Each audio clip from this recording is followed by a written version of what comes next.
Small update today for CS2 after the recent CSGO news, and most of these are pretty good changes actually. After today's update, any item that you list on the Steam market will get this tag, which means you can still play with it now, but a lot of options such as modifying the item is disabled. But this is obviously a win for both Valve, and it's a quality of life update for players. The second patch note is also a sort of quality of life update for terminals, if you can even call it that, but the terminal's most unhinged state is when you get this absurd offer way outside anyone's budget. Now you have these limitations on offers. However, and this is an interesting thought, but this probably means that the probability of getting better items stay the same. So setting a €50 cap doesn't change the actual roll, but it will filter the results. But I'm not actually sure how this works behind the scenes. I'm simply guessing here. And then of course they had to slink this one in because it's Valve. But now let's get to the Inferno part of the update with the changes on A. Let's start with the balcony, which has been extended, and there's no more angled roof tiles. The reason for this change isn't fully clear, but my guess is to streamline balconies, simplify the layout, and also potentially address any form of silent dropping. Also, as I was jumping up doing my usual route, I like using the roof tile area to strafe around, so it's a little bit clunkier to get up. And no, this does not affect jumping here. In fact, it seems lowered,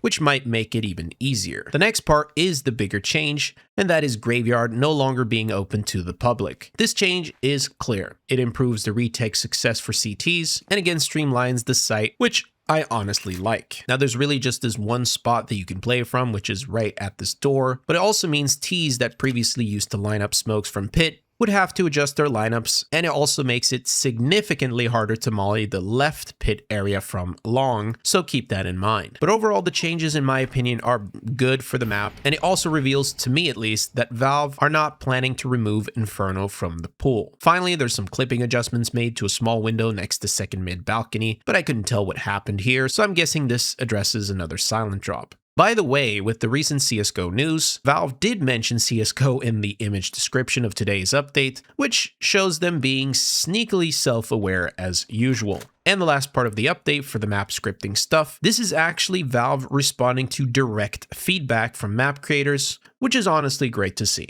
But that's today's update. I'll see you guys soon. Peace.